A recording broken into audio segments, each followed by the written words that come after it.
Good evening, City Council. My name is Staddon. I work for a national nursery company. We grow about 2,300 different varieties of trees, shrubs, perennials, and the job I do for them is the new product development. So I work with breeders, hybridizers in America and all over the world as well.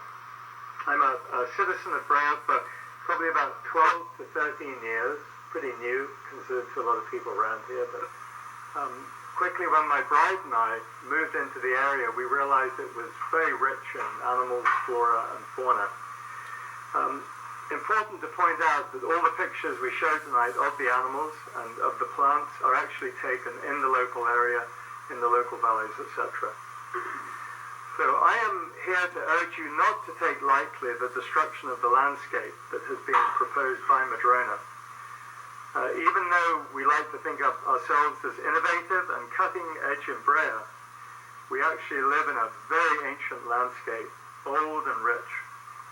It's old because no glaciers scraped their way into the terrain here and then left the bedrock lifeless upon their retreat.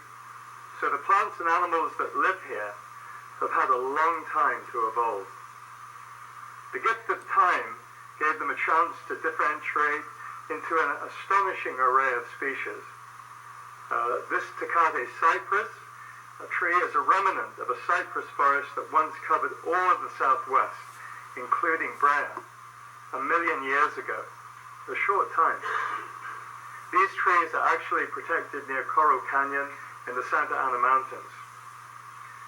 Throw in this warm, unique Mediterranean climate, found in only 5 regions on the planet, and you have both a crucible and an Eden for unusual, rare creatures and plants.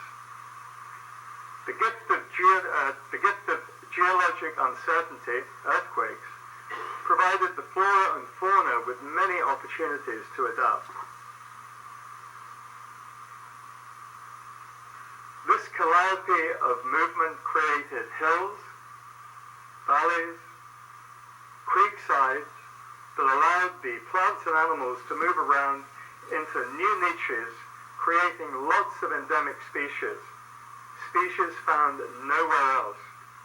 That's one reason why Iowa, which is a great example, covered with glaciers just 10,000 years ago, doesn't have one endemic species, where California has over 2,100.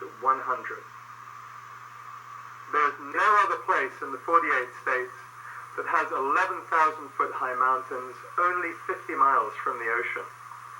And even the alignment of our hills and mountains are a rarity, since they trend east and west, rather than the usual north-south alignment found elsewhere around the globe. We live atop rocks that are 9 million years old, and some that were compressed into a new form with the last local earthquake just on February the 23rd of this year. This region that we live in is considered a global hotspot for biodiversity, a place rich in species, but also threatened by development. Brea lies smack dab in the middle of this remarkable landscape. Scientists assure us there is no other region of comparable size in the nation that has a greater biodiversity than we have right here in Southern California. Indeed, it's only second to a rainforest. Our region has received much national media attention over the years, including the December 2000 issue of the highly respected organization, the National Geographic. Local law maintains that untold treasures still lie buried in our hills and canyons, but in reality, those treasures are above the ground. In the streams, in the grassland, in the oak forest and the walnut woodlands, where rare and wonderful wildlife still abide nearby. One measure of the remaining wilderness is the persistence of golden eagles in our hills. Personally, I've seen 2 golden eagles on 2 separate occasions, 1 year apart, within a few hundred yards of the Madrona property line, Now you're probably wondering, what's a plant guy doing talking about birds of prey? Well, many years ago in another life, I ran a safety program for the United States Air Force in Europe, where we flew falcons on the airfields to keep birds off. And I had the good fortune on several occasions actually to work with golden eagles. The picture in front of you all is absolutely unique. This is a breeding pair of golden eagles. They're old enough to breed, and was taken a few miles from the proposed Madrona project.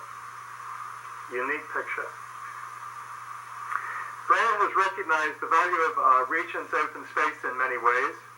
It is incorporated into our mission statement. Brea was proactive in creating the Wildlife Corridor Conservation Authority and the Hillside Open Space Education Coalition. Brea's awareness of the unique and valuable resource is also evident as far back as the Carbon Canyon specific plan. Here are some of the plan's goals. Provide a balance of environmental preservation. Preserve natural stream courses. Promotes an environmentally and visually sensitive pattern of growth.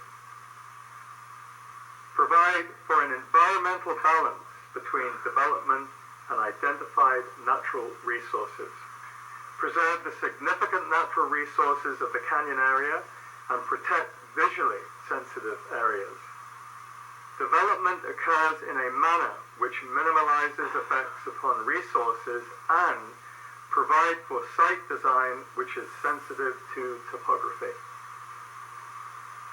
These values are not honored when over 1,000 trees are destroyed and over 4.5 million cubic yards of dirt is rearranged.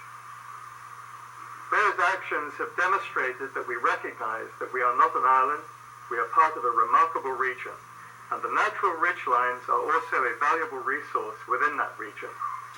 That's why the specific plan map delineates prominent ridgelines.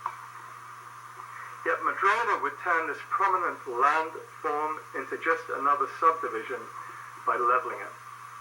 While Brea understands the value of protecting ridge troughs, Madrona could care less that they would ruin the views from all over the region. And I'm sure all of you are now familiar with the two water tanks that sit above the proposed project. So the view we have from Chino Hills State Park, from the Boy Scout Reservation, from our neighbors in Anaheim Hills, from the 5591 freeway, from Disneyland, from Orange, from the seaside town of Laguna Beach, and even from the Pacific Ocean off Newport Beach. Brea is also a city that prides itself in having opportunities available for recreation. You can walk, bike, or skateboard to and from every neighborhood. That is except for Linda Village and Madrona. This picture shows the entrance to the old school that used to be our park, gated and locked. Madrona's idea of parks is to provide 4 pocket parks totaling less than 1 acre with no usable play space for this isolated community. Madrona's idea of parks was to propose a park that was inaccessible even to its own neighborhood, and they continue to tout that park even though the city rejected it. Madrona's idea of parks is to get you in your car, and personally I do this myself, and drive to the regional park where you pay to play. Madrona's idea of access is to eliminate existing trails and bikeways. Madrona's idea of open space is cliffs. Madrona's idea of sensitivity to the native wildlife is to disrupt the known mountain land corridor. This picture is absolutely unique. These yellow dots on the map show the movement in these hills of just one collared male mountain lion. This is just one animal amongst many. Even more shameful is their routing of the wildlife corridors. onto private property over which they have no control. The red areas depicted land owned by others, land over which they have no control. Madrona's idea of preserving the significant natural resources is to bulldoze ridgelines, destroying over 1,000 oak and walnut trees, the woodlands that encompass them, and the wildlife that depend on them. The destruction is so enormous, is so far-reaching, it requires a statement of overriding inspiration for biology. Do not let Madrona do this. When the time comes, how can you with any credibility, and we know this is going to happen, argue against error, destroying its oak and walnut woodland, which you can see in the backdrop here of the picture, when they try to develop their property that serves as a backdrop for Brea? I urge you, implore you, to say yes to the appeal and no to Madrona, so you do not betray Brea's long and documented history of valuing conservation of our natural resources. I'd like to introduce Phil Madden.